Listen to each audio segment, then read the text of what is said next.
Bienvenidos amigos a Radio Uruguay 1050M, bienvenidos a La Máquina de Pensar. ¿Cómo están? ¿Cómo los está tratando esta lluvia primaveral, esta primavera que se viene? Ahí tenemos a Gonzalo Gervás, que dice en controles de emisión de la máquina que no lo está tratando muy bien. Él cabecea, dice que no. ¿Cómo? Estamos llegando a la primavera, la sangre altera, Gonzalo Gervás.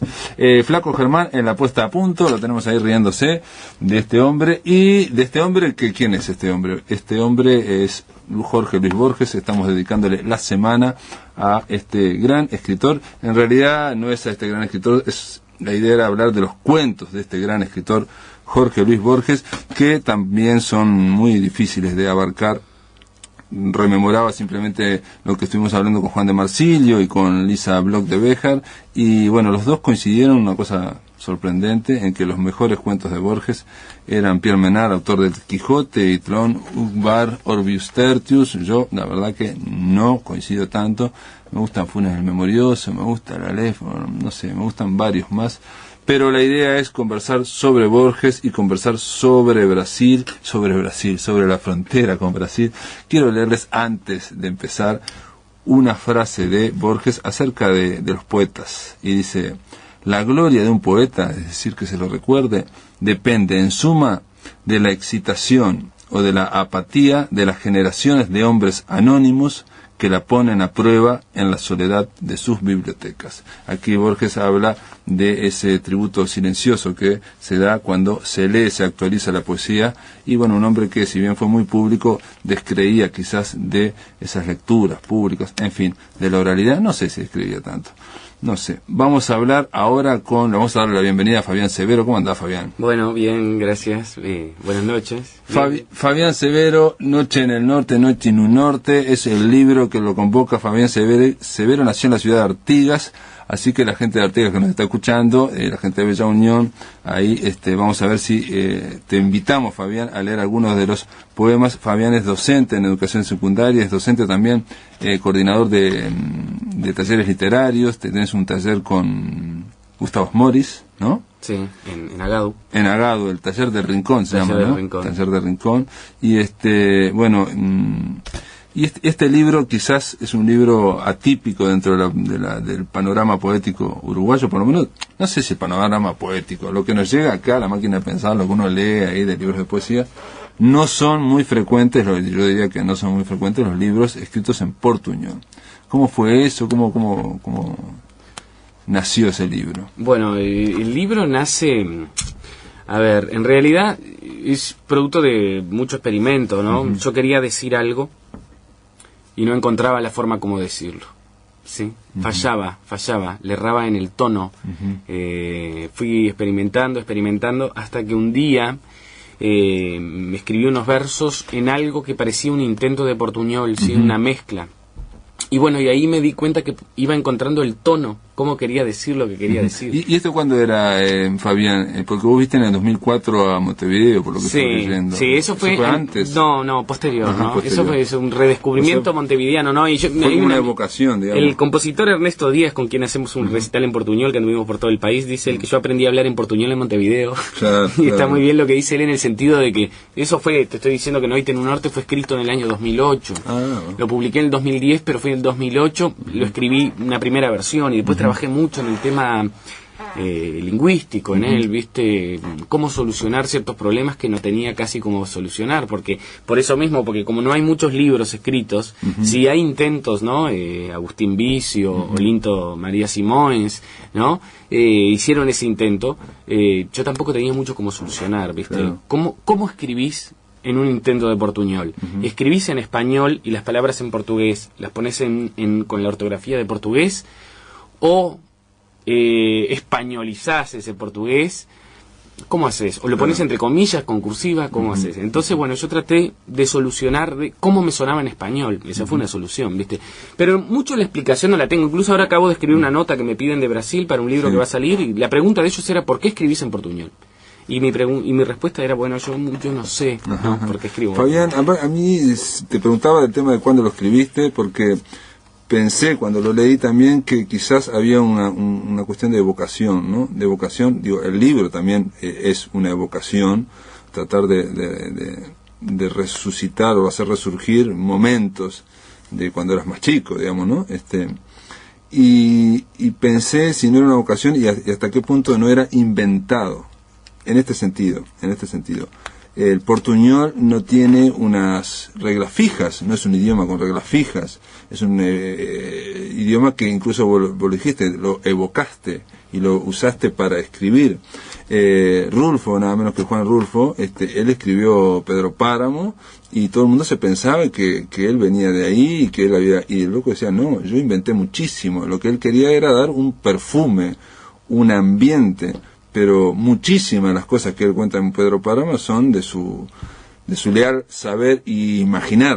Claro, ¿no? Sí, bueno, ahí tocas un tema interesantísimo que es, Noite en Norte es un libro de poemas, ¿no? Es ficción, sí, pertenece al mundo de la literatura, al mundo de la ficción, sí, que en él pueda aparecer algo que tenga que ver biográfico y que haya sucedido en mi vida, bueno, ese es otro tema, pero acá en realidad nace como un libro de ficción, es decir, yo lo imagino, ¿no? Si fuéramos a hablar de los entretelones, yo lo imagino, sí, un libro que quiero que tenga estas características. Sí, ese perfume, digamos. Sí, quiero que tenga que esté en la frontera entre la poesía y la prosa, es decir, que tenga un alto contenido narrativo.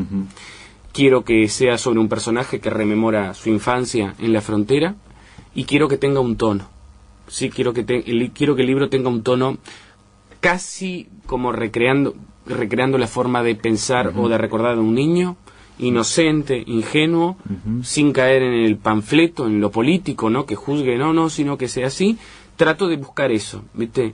Eso es lo que intenté. Y tocar algunos temas. El tema de la infancia, el tema de la frontera, el tema lingüístico, porque el tema lingüístico está... El tema de la pobreza, ahí se habla del hambre, del ¿no? hambre, la pobreza, hambre, la digamos, miseria. estamos hablando de pobreza extrema, ¿no? Entonces el libro es pensado como algo de ficción. Entonces ahí tocas un punto clave, porque cuando... Una de las mayores cosas que me dicen cuando he ido a muchos lugares, me dicen, eso no es portuñol, porque la gente no habla así. Claro. Entonces yo le digo, miren, yo tampoco hablo así, porque esto es verso y yo no hablo en verso, ¿no? Claro. Yo hablo en prosa. Es decir, es como creer que Borges, ya que hablaba de Borges, hablaba, ¿no? Ya no seré feliz, tal vez no importa, y tantas otras cosas en el mundo. No. Es decir, esto es ficción, es un libro de ficción. Sí, claro, que puede tener algunas cosas que... Claro, en él están cosas que viví vivir, que me contaron, que imaginé, que soñé, cosas inventadas, ¿no? Todo, como escribe un poeta o escribe un narrador, con toda la parte, digamos, de la imaginación que se nutre de recuerdos, pero también de algo más. Está bárbaro, porque te confirmás lo que la impresión que yo había tenido, claro, una impresión de que esto era una evocación, pero digamos, ficcionada. Ficcionada, deslizándose en la ficción. Y incluso el tema de las palabras también pensé, pero ¿se dirán todas así o no se dirán todas así? Claro. Es poesía. Sí, yo juego con el lenguaje, trato de jugar lo más libremente con el lenguaje. No es un libro de lingüística, no es una gramática, para eso hay estudios y la gente puede ir a ellos. Además, yo soy un ignorante en ese tema. Porque vos sos de Artigas y, digamos, esto, la zona lingüística donde estaría, que sería ahí. Claro, Artigas, Rivera, Cerro Largo. Sí, el epicentro es Rivera, Artigas también, ¿no? Y yo soy hablante nativo del portuñol. En mi casa se hablaba portuñol cuando yo era chico, es decir, yo escuchaba portuñol supuestamente en el vientre de mi madre, no es mi lengua materna, ¿sí? Pero eso no me da credenciales para que yo sea portavoz del portuñol ni un lingüista de portuñol, ¿no? Acá hay gente que ha estudiado mucho el tema, que sabe mucho, hay muchos estudios en la Facultad de Humanidades sobre el tema, hay gente muy seria que ha trabajado el tema. Entonces, Noite en Norte no es un libro lingüístico. En realidad, todo poeta tiene que, yo creo como desafío, siempre un poeta auténtico, de ir más allá del lenguaje, tratar de romper algo del lenguaje, digamos, el poeta que respeta exclusivamente la gramática y la ortografía y absolutamente todo, se constriñe muchísimo, digamos, en realidad la idea del poeta es siempre ir un poquito más allá de lo... A mí me pasa, por ejemplo, ¿no? Como poeta, ¿no? Trabajando con la lengua, ¿no? Que yo libremente, no libre de ataduras, ¿no? Porque yo trato de escribir, entre comillas, lo más libremente posible. Pero en otras escribís normal, digamos. En otros lugares escribís normal. En otros lugares escribo bien. No escribo bien, acá escribo mal. Trato de escribir mal, entonces ¿qué pasa? Tengo el portugués o el portuñol que me brinda una musicalidad muy buena, y tengo el español que me brinda a veces léxico variado, que no lo tengo en el portuñol porque como es oral, hace mucha referencia a lo exterior y reitera mucho palabras. Entonces, tengo la combinación perfecta para jugar con las palabras. Claro. Entonces pongo sen y sin, ¿no? Estas palabras, sin cuerpo, sin hueso, y puse dos que son lo mismo, pero suenan distintos. Claro. Entonces aprovecho, y como nada me lo impide, porque de última escribir puede ser o es un juego, ¿no? Jugar con las palabras, que uno lo tome seriamente o no, eso es otro tema, pero es jugar con las palabras. Uno trata, por lo menos es el ejercicio que trata. Sí, jugar con las palabras, jugar con el lenguaje, digamos, manipular el lenguaje para expresar algo más, para expresar algo auténtico. Fabián, un detalle también que yo como lector, yo lo había leído parte de tus poesías, y no tiene, después te escuché leer en Paysandú recién, en el Encuentro Nacional de Escritores, y te voy a pedir que leas porque no tiene nada que ver lo que yo leía con lo que yo escuché. Bueno, yo voy a leer unos poemitas cortos, dale. Que son los que con los que empieza el libro. Dois. Artigas é una estación abandonada, a esperanza detrás de un tren que no regresa, una ruta que se perde rumbo al sur. 3. Non sei como serán as terras civilizadas, mas en Artigas viven los que tienen apellido. Lo sé ninguén como eu, semo da frontera, nem daqui, nem dali, no es noso o suelo que pisamo, nem a lingua que falemo. 5. Artigas está fechado con candado. 6. Artigas é domingo. 7. Artigas no tiene presidente. 9. Artigas tiene una lengua sin dueño. Eso es uno de algunos poemas breves, ¿no? Del comienzo del libro. Yo pensaba también en que no... la musicalidad o la oralidad que le pones vos, realmente uno cuando lo lee, la verdad es que no, me costaba incluso oírlo, digamos, ¿no? Es más, no debería haber sido un libro, no debería haber sido algo oral. Este libro lo que tiene un acierto también, que no lo hemos dicho, y que hay que decirlo también, es que es bilingüe, o sea, viene con las dos versiones. Eso me parece, al principio yo dije, pues le quita un poco de sabor, pero en realidad me parece bien para el lector castellano, digamos, porque te entras en la musicalidad, pero también podés querer saber exactamente. Sí, a mí lo que me pasa con este libro de Rumbo es que, primero yo me sentí muy cuidado como poeta. La versión al español la hice yo, ¿sí? No es una traducción, sino es una versión. Y entonces tuve un trabajo, ¿no? Con Carmen Galuso, un trabajo de corrección y de cuidado de la parte poética, de la parte en español, sí, que, esto también lo confieso, ¿no? Empecé a rever la parte en portuñol en función de los arreglos que hacía en español, en una corrección poética, ¿no? Y bueno, mucha gente me ha dicho, ¿no? Ha habido muchas opiniones, gente que está de acuerdo y gente que dice que no, porque es como traicionar el portuñol, qué necesidad de hacerlo en español, porque es como que para hacer poesía tenés que legitimarlo en español. En principio yo tuve una reacción, no igual, pero dije, bueno, pero qué necesidad si está en portuñol, no sé qué, pero después en la cosa práctica de algunos poemas, decir, bueno, y esto, a ver, para saber si estoy captándolo bien, o sea que fue necesario, me pareció una buena... Sí, yo estoy muy conforme con este libro, que quedó bellísimo a nivel poético, o sea, dentro de lo que puede estar uno conforme con lo que escribe, ¿no? Pero yo creo que lo mejoró, y no tengo ningún tipo de eso de ataduras con el tema del español, ¿viste? Si mañana hay que hacer la traducción al portugués, no hay problema. Si eso puede favorecer a algún lector, porque de última, a mí lo que me interesa es que la poesía llegue ese era uno de los objetivos, es decir, ¿no? Una de las cosas más difíciles es escribir de la forma más sencilla posible. Es lo más difícil, ¿no? Lo más fácil es complicarla, ¿no? Hacerte el poeta, esdrújulas y palabras en desuso para decir qué poeta que soy. Lo más difícil es escribir simple. Entonces yo trataba de escribir lo más simple posible, incluso corregí mucho, traté de eliminar, ¿viste? Muchos guiños literarios, muchos vuelos o algo que yo, ¿viste? Esos descuidos que tiene uno, que uno quiere hacerse el poeta, porque quería, ¿no? que llegara a la gente. Y bueno, y si para llegar a la gente la traducción en español sirve, porque algunos no saben que asinaba es firmaba, y va la parte en español y lo ve, bárbaro, no tengo ningún problema con eso.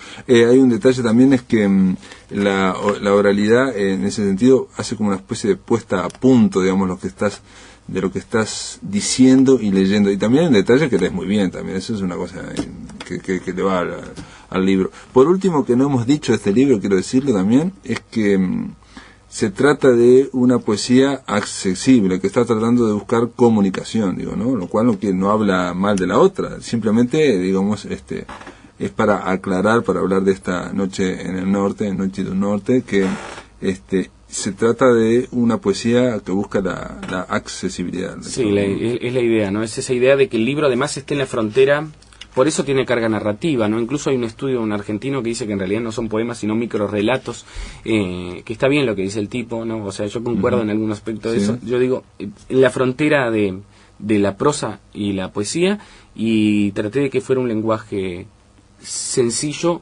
dentro de el lector ese imaginario que tenía yo, a quien podría estar dirigido y que pudiera hacer accesible su lenguaje, ¿no? Está bien porque, digo, nosotros estamos con el Te Cuento Qué, con el concurso de minicuentos, y un detalle que tiene el microrelato, la minificción, el minicuento, es precisamente todos los críticos lo dicen, su carácter fronterizo, su carácter híbrido, que está entre la prosa y la poesía. O sea, tiene una cuestión que, como está ceñido al espacio, el minicuento también participa de aspectos de la poesía, ¿no? O sea, sí, claro, el minicuento tiene mucho de eso, ¿no? Hay un minicuento que está en el libro, Te Cuento Qué, del año pasado, que ahora no lo recuerdo, pero tiene una cosa muy poética, porque él dice, a pesar de que Dios lo veía madrugar todas las mañanas, creía que no era motivo suficiente para ayudarlo. Punto. ¿No? Y tiene eso, además, tiene una carga poética impresionante, ¿no? Poética, reflexiva, ensayística, cuestionadora. En Noche del Norte también hay como escenas, hay como imágenes, hay escenas de alguien que va o la negra que cuenta cuando era chica que tenía hambre y le decían que iban a comprar pechuga y pata de pollo, ¿no? Y después al final compraban otra cosa, sí. Y son todas como escenas, digamos, de la vida cotidiana. Sí, Elder Silva hizo un comentario sobre este libro diciendo, no, claro, dice, Fabián intentó hacer poesía de lo cotidiano, ¿no? Y yo decía, ¿qué pasa? Que la vida cotidiana de la gente tiene mucho de poético, ¿no? En realidad el poeta es un observador que mira, ¿no? Y después trata de esas imágenes poder meterlas en palabras, que eso es lo más difícil. Eso es lo más difícil. Después de la pausa continuamos en La Máquina de Pensar con Fabián Severo.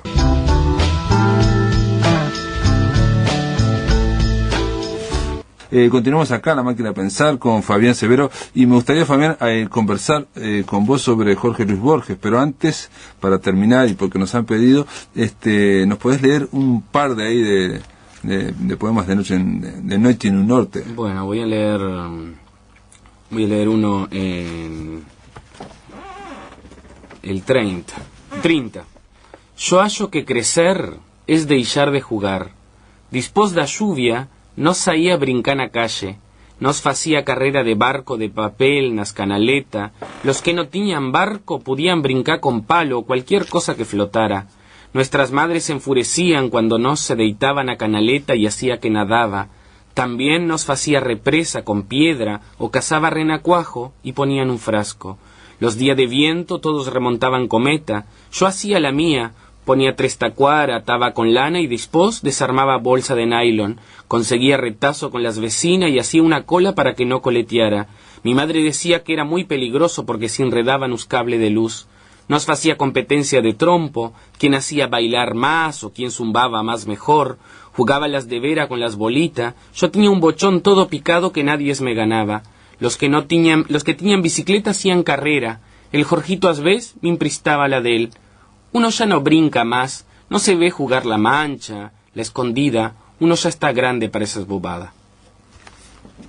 Muy bien, gracias, Fabián. La idea, Fabián, ahora era conversar un poco. Vos tenés este taller literario junto con Gustavo Smoris, ¿no? El taller de Rincón, también tiene un taller virtual. Y fuera de micrófono estábamos conversando de Borges y justo me mencionaste, bueno, y aparte como profesor de liceo, de literatura, me mencionaste un cuento de Borges que nadie mencionó esta semana, que te gusta mucho. Sí, el cuento Hombre de la Esquina Rosada. Es un cuento que me funciona mucho con mis estudiantes. Yo soy docente de secundaria, tercer año de ciclo básico, hace muchos años, ¿no? Hace como 6 años que doy solo tercero, que me enamoré de ese nivel, ¿no? Tercero de ciclo básico. Y tanto en secundaria, alumnos de 14 años, como en los talleres de escritura de Agadu, donde tenemos talleres heterogéneos, como en Quipus, que yo trabajo también en Quipus con Lauro Marauda, Ilia Schenke y Carmen Galuso, Hombre de la esquina rosada es un cuento que funciona muy bien. Y que pasa que a veces, cuando uno encuentra un escritor bueno, ¿no? De primera división, es tan completo que es difícil que falle. El problema es en qué abordar del cuento, para no, porque no podés abordar todo, porque cuando encontrás un escritor bueno tiene todo, ¿no? Tiene un lenguaje poético maravilloso, tiene el uso del tiempo, la caracterización de los personajes, la estructura narrativa, tiene todo, ¿no? El problema es qué trabajar, ¿no? Y bueno, Hombre de la esquina rosada es un cuento que me funciona muy bien en todos los niveles. Hombre de la esquina rosada, recordemos, quizás el primer cuento de Borges, uno de los primeros cuentos. Uno de los primeros. Que aparte decía a mí Rodríguez Monegal que rompía todos los esquemas porque no tenía que ver con la posterior desarrollo de la narrativa. En este sentido, Monegal decía que Borges era poeta y que básicamente le costó muchísimo dedicarse a la narrativa. Fue aproximándose como muy tímidamente y demoró muchísimo. Y para empezar, digamos, el primer libro, Historia Universal de la Infamia, ni siquiera supuestamente son cuentos, sino que está basado en entradas de la Enciclopedia Británica. Buscó y hizo la versión de él, digamos, de Billy the Kid o las versiones de los infames, pero nunca había un argumento propio de Borges. Pero ese esquema saltaba porque antes había escrito Hombre de la esquina rosada, que aparte tuvo un éxito impresionante. Y estamos hablando del Arrabal, ¿no? De esa mitología de Arrabal. Sí, del compadrito, de las afueras, ¿no? El cuento está muy bien trabajada su estructura, ¿no? Bueno, tiene un narrador que es un narrador protagonista, ¿no? Bueno, el cuento empieza: a mí tan luego hablarme del finao Francisco Real, yo lo conocí, y eso que estos no eran sus barrios, porque él sabía tallar más bien por el norte, por esos lados de la laguna de Guadalupe y la Batería, ¿no? El tipo arranca así, ¿no? A mí me venís a hablar de Francisco Real, el finao Francisco Real, y claro, tenemos un narrador protagonista ahí que va narrando el episodio de una noche, a donde Francisco Real el corralero, un matón pegador guapo de un barrio del norte, viene a enfrentar al pegador, a Rosendo Juárez, que le dicen el pegador del sur, y lo viene a enfrentar en una noche. Entra al baile con su barra y enfrenta al pegador del barrio, al guapo. Y el guapo del barrio, Rosendo Juárez el pegador, no lo enfrenta y se va del barrio. Achica. Es más, porque Borges, que es un maestro en el uso del lenguaje, dice: era Rosendo Juárez que se escurría solo del barrio. Mira la palabra que puso, escurría. Y Rosendo Juárez se fue. Es más, el cuento termina y uno no sabe por qué motivos Rosendo Juárez, el pegador, no enfrentó a Francisco Real. Lo cierto es que Francisco Real lo desafía, se achica el pegador. La lujanera, que era la mujer, ¿no? Que le sobraba lejos a todas, dice Borges. Es más, él dice, mirarla no daba sueño, ¿no? Que era la mujer de Rosendo, lo deja Rosendo y se va con Francisco Real. Salen del baile, Francisco Real, que un forastero vino del norte, viene, desafía a nuestro guapo y se lleva a la mejor mujer del barrio. El narrador sale del baile también y Rosendo Juárez salen del baile. Lo cierto es que cuando el narrador vuelve a entrar, al rato vuelve Francisco Real, el corralero, herido de muerte, y se muere ahí. Y cuando termina el cuento, uno se entera quién que lo mató, ¿no? Como fue, hay una sorpresa al final que tiene que ver con algo que después utilizaría también Borges. Bueno, es un recurso de los cuentos, que es el cambio, digamos, del narrador, ¿no? O sea, el que está contando, después resulta que no era solo narrador, era protagonista, en fin, esos cambios. Sí, y además es un cuento como que cierra circularmente, porque después que terminás de leerlo, volvés al principio del cuento, y resulta que en el primer párrafo estaba todo. El problema es que magistralmente Borges te fue desviando y vos te olvidaste que él ya te había contado todo en el primer párrafo. Claro. Sí, y además tiene otra cosa maravillosa, que la estructura, ¿no? Los saltos temporales en ese cuento. ¿Qué pasa? Hay una parte, un episodio de esa anécdota de esa noche que no está en el relato. Y eso es lo que te genera a vos la intriga, porque el episodio, cuando lo hieren de muerte a Francisco Real, no está en el relato. Que sería central, digamos, ¿no? Que es el momento central. Del duelo. No está. Entonces eso genera la intriga, ¿no? Claro. Y a su vez, vos terminás de leer el cuento, te queda claro quién lo mató, tenés todo clarísimo, ¿no? Se te cerró la historia. Pero te queda una pregunta en el aire, que es: ¿por qué Rosendo Juárez, el pegador, que dice los mozos le imitábamos hasta la forma de escupir? por qué el pegador no lo enfrentó. Y esa respuesta no está, ¿no? Esa respuesta está en el lector. Claro, está en ahí el queda lector. Abierta la respuesta. Hay un cuento de Borges también que se llama La forma de la espada. Eso ahora me estaba acordando porque también es el narrador el que está contando una gran traición, ¿no? Y entonces el tipo dice, al principio de la narración, dice, su nombre verdadero no importa, todos le decían el inglés de la Colorada. Entonces sigue hablando toda la narración, y en esa primera frase está todo, digamos, en realidad el nombre importa, y al final vamos a saber quién era el inglés de la Colorada, ¿no? Termina diciendo soy yo. Entonces me explico, hay esos cambios, esos delices de las formas pronominales, donde el yo está hablando de él, pero después resulta que soy yo, es decir, y es lo que te hace esos desenlaces inesperados también. Claro, ¿no? tiene ese final sorpresivo, ¿viste? Porque es esa maravilla, ¿viste? Que ya lo decía Quiroga en su decálogo, ¿no? Las 3 primeras líneas de un cuento importan tanto como las 3 últimas, y Quiroga era maestro en eso, ¿no? Porque fíjate que Borges, la primera oración empieza así, ¿viste? Y en la última oración, ¿viste? Dice, entonces Borges, porque le está hablando a alguien que se llama Borges, entonces Borges volvía a sacar el cuchillo que sabía cargar aquí debajo del sobaco izquierdo, y estaba limpio, como nuevo, inocente, y no quedaba ni un rastrito de sangre, punto.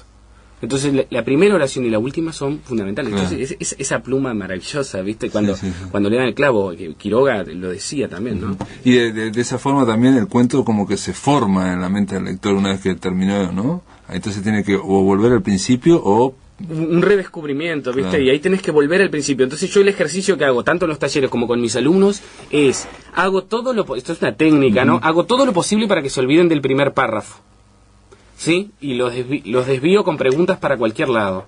Y los hago que se olviden del primer párrafo. Entonces cuando termina, que hay ese momento, ese minuto de silencio, pues que uno termina el cuento, ¿no? Que uno empieza a hacerla por dentro, ¿no? Y dice, qué increíble esto. Entonces yo le digo a mis alumnos en los talleres, bueno, vamos a leer el primer párrafo. Y los tipos ahí sienten como esa desilusión de decir, el tipo ya me había dicho, y yo me había olvidado, ¿no? Eso Eso es una especie de pase de mágico, ¿no? De pase de mano, ¿no? O sea, de no está acá, no está acá. O sea, siempre estuvo a la vista todo. Claro, te lo tiro ahí. Y vos no lo viste. Te lo dejo, ¿no? ¿no? O sea, siempre estuvo todo arriba de la mesa, pero yo te lo moví las manos de una forma tal que te sorprendí. Fabián Severo, gracias por estar acá, La Máquina de Pensar. Te agradezco. Y gracias por tus, por acercarnos a este cuento, Hombre de la Esquina Rosada, de Borges, que de alguna forma estamos cumpliendo hoy jueves con repasar someramente los cuentos son magistrales de este hombre. Bueno, ha sido un placer y te agradezco la invitación. En el aire de Radio Uruguay, La Máquina de Pensar.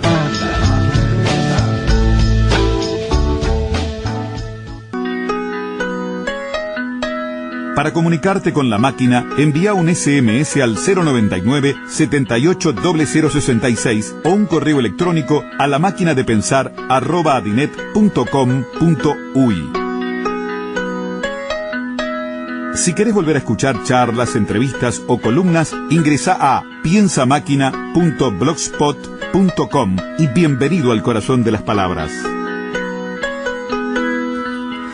El periodista español Joaquín Soler Serrano tenía un programa que se llamaba A Fondo, donde entrevistaba a escritores durante la década del 70.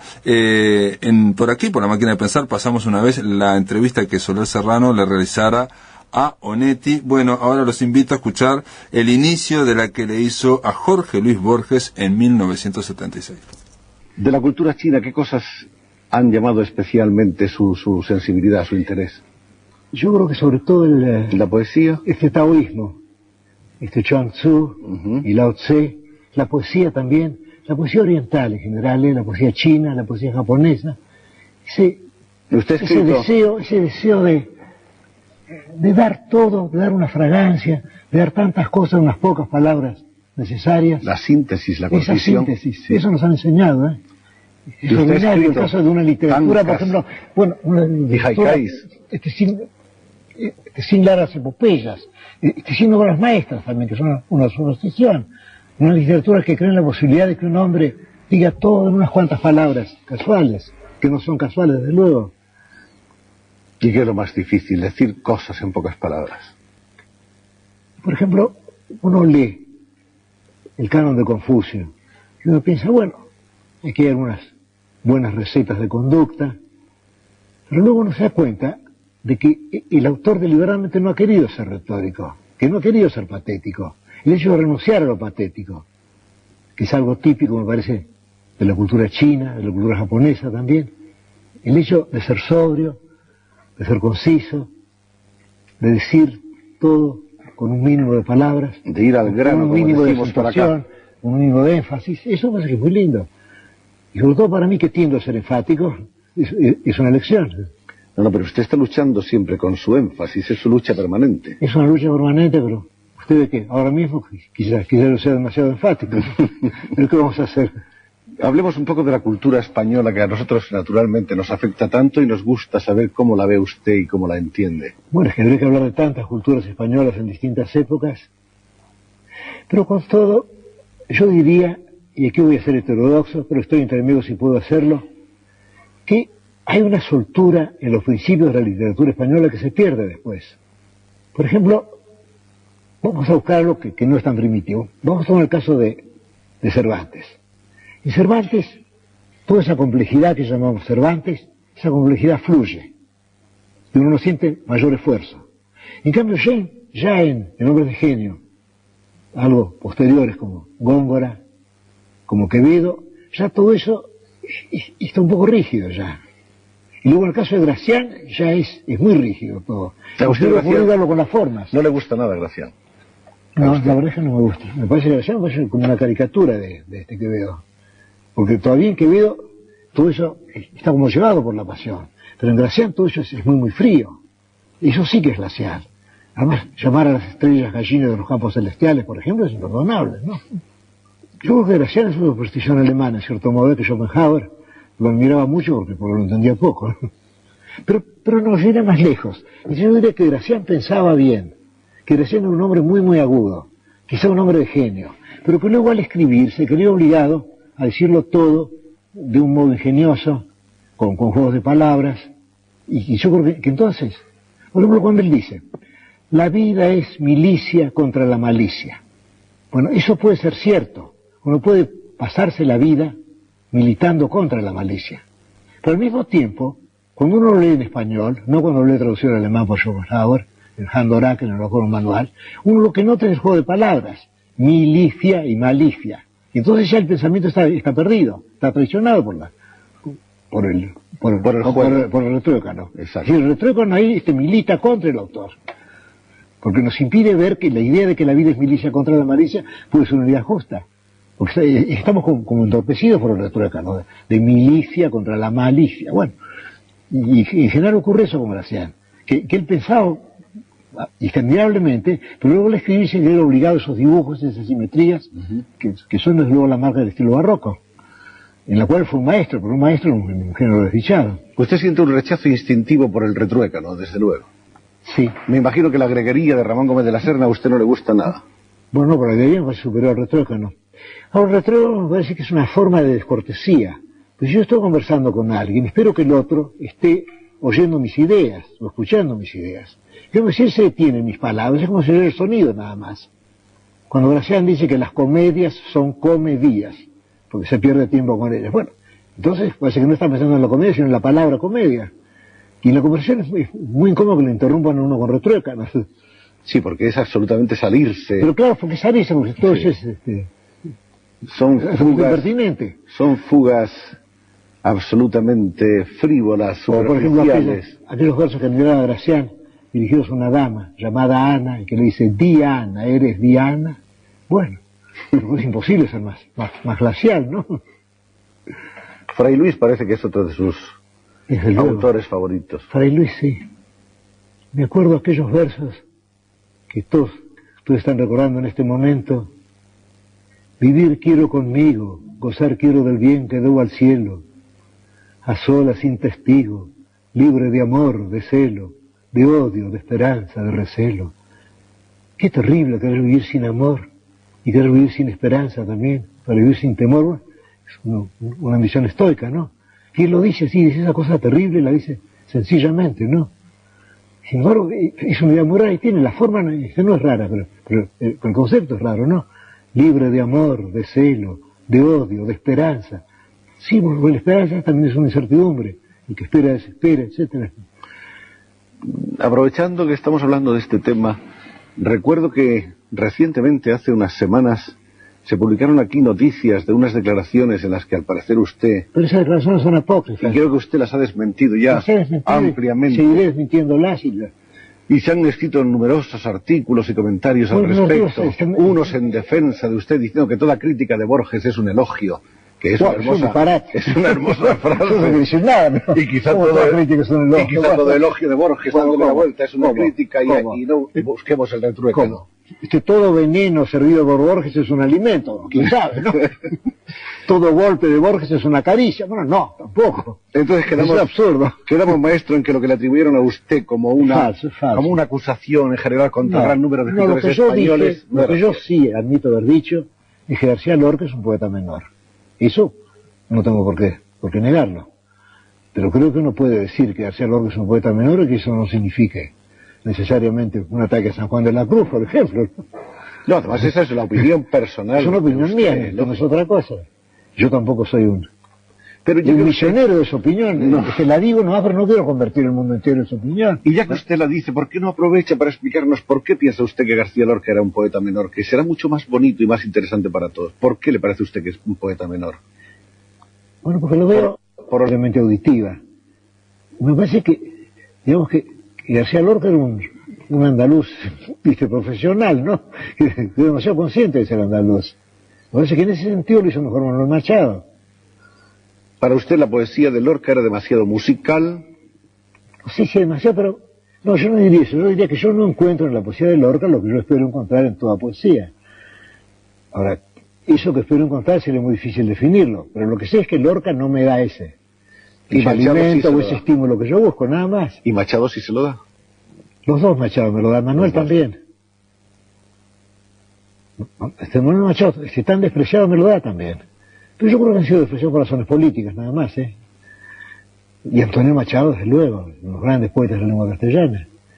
Digo, no siempre, pero a veces lo era, y con serlo a veces basta, ya que nadie es gran poeta todo el tiempo. Tenemos aquí un libro de obra poética de Jorge Luis Borges. Caramba, podían buscar otro autor y otro texto.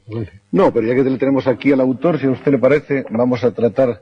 Por ejemplo, hay un poema dedicado al idioma alemán, que coincide con algo de lo que hablábamos hace poco, que empieza usted diciendo: mi destino es la lengua castellana.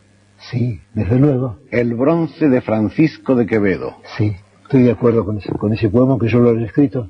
Pero en la lenta noche caminada me exaltan otras músicas más íntimas. Es cierto. Alguna me fue dada por la sangre, o voz de Shakespeare y de la escritura. Sí, la Biblia, que yo veo como un libro inglés. Otras por el azar que es dadivoso. Sí, el francés. Pero a ti, dulce lengua de Alemania, te he elegido y buscado solitario. Es verdad, yo me enseñé alemán yo solo, el año 1917 y 1918. A través de vigilias y gramáticas de la jungla de las declinaciones del diccionario que no acierta nunca. Es cierto. Lo que hablábamos de la gramática, con el matiz preciso... No está mal ese poema, ¿eh? ¿Está mal? No, este no está mal, no yo lo haya escrito. No está mal. Lo apruebo, generosamente. Dice usted: mis noches están llenas de Virgilio, dije una vez. También pude haber dicho de Hölderlin y de Angelus Silesius. Sí, Angelus Silesius, el poeta de Breslau. Heine me dio sus altos ruiseñores, Goethe la suerte de un amor tardío, a la vez... Sí, las elegías romanas de Goethe. Indulgente y mercenario. Sí. Keller, la rosa que una mano deja en la mano de un muerto que la amaba. El poeta suizo, Gottfried Keller, sí. Y que nunca sabrá si es blanca o roja. Sí. Los poemas del enterrado vivo de Tu lengua de Alemania eres tu obra capital, el amor entrelazado de las voces compuestas, las vocales abiertas, los sonidos que permiten el estudioso exámetro del griego y un rumor de selvas y de noches. Te tuve alguna vez. Hoy, en la linde de los años cansados, te diviso lejana como el álgebra y la luna. Es un poema típicamente borgesiano. Y bueno, ¿qué vamos a hacer? Yo no puedo hacer poemas típicamente de otros. Lógico. Vamos a irnos a otro poema porque yo pienso que aquí puede usted decir muchas cosas acerca de sí mismo. Bueno. Habla usted, en Elogio de la Sombra, fragmentos de un evangelio apócrifo. Bueno, yo creo que eso es quizá lo más... es algo esencial. Eso es realmente un evangelio apócrifo. No sé, ahí estaría mi credo. Sí. Me alegro muchísimo de haber dado con ello de una manera intuitiva puramente. Sí, yo creo que esa es mi página esencial, en materia ética, por ejemplo. Ahí voy yo. Y en materia de metafísica también. Dice usted, desdichado el pobre en espíritu, porque bajo la tierra será lo que ahora es en la tierra. Claro, suponer que ser desdichado es un mérito es un error. Es un disparate. A ver. Desdichado el que llora porque ya tiene el hábito miserable del llanto. Claro. Yo creo que eso de ponderar a la desdicha y al llanto son cobardías, ¿no? O es algo demagógico. Dichosos los que saben que el sufrimiento no es una corona de gloria. ¿Cómo va a ser una corona de gloria el sufrimiento? No basta ser el último para ser alguna vez el primero. No, si no sería demasiado fácil ser el primero. Feliz el que no insiste en tener razón porque nadie la tiene, o todos la tienen. Feliz el que perdona a los otros y el que se perdona a sí mismo. El que se perdona a sí mismo también. Yo puede, puede que sea más feliz el que se perdona a sí mismo. Sí, pero yo no creo que uno deba abrumarse con reproches, pensar obré mal, porque es una forma de insistir en el error. Si uno obrado mal, bueno, olvidarlo, ¿no? Usted pide la bienaventuranza para los mansos porque no condescienden a la discordia. Está bien, sí, no condescienden a la discordia, sí. Y también son bienaventurados los que no tienen hambre de justicia porque saben que nuestra suerte adversa o piadosa es obra del azar, que es inescrutable. Claro, ¿cómo vas a pedir justicia? Almafuerte dijo, solo pide justicia, pero será mejor que no pidas nada. Ya pedir justicia es un exceso. Bienaventurados los misericordiosos porque su dicha está en el ejercicio de la misericordia y no en la esperanza de un premio. Sí, aquello que dijo yo, que es decir de Santa Bárbara, le he dejado atrás el soborno del cielo. Porque el cielo debe ser un soborno realmente. Pero la gente, yo creo que está siempre esperando ese premio que nunca llega. Es cierto, como otros premios. O que a veces como llega. Algún premio escandinavo también. Como el premio Nobel. El premio Nobel que le están dando a usted hace cuántos años, ¿no? Y hace tantos años que ya como si lo hubiera tenido, ¿eh? Amigos, este era Borges, Jorge Luis Borges, y una entrevista que le hiciera Joaquín Soler Serrano en 1976. En algún momento, bueno, vamos a pasarla íntegra porque es un momento en que él está muy lúcido y bueno, está muy bien el audio, tiene mucha fuerza y está sobre todo muy contento Borges de hablar con Joaquín Soler Serrano. Estamos terminando el día de hoy.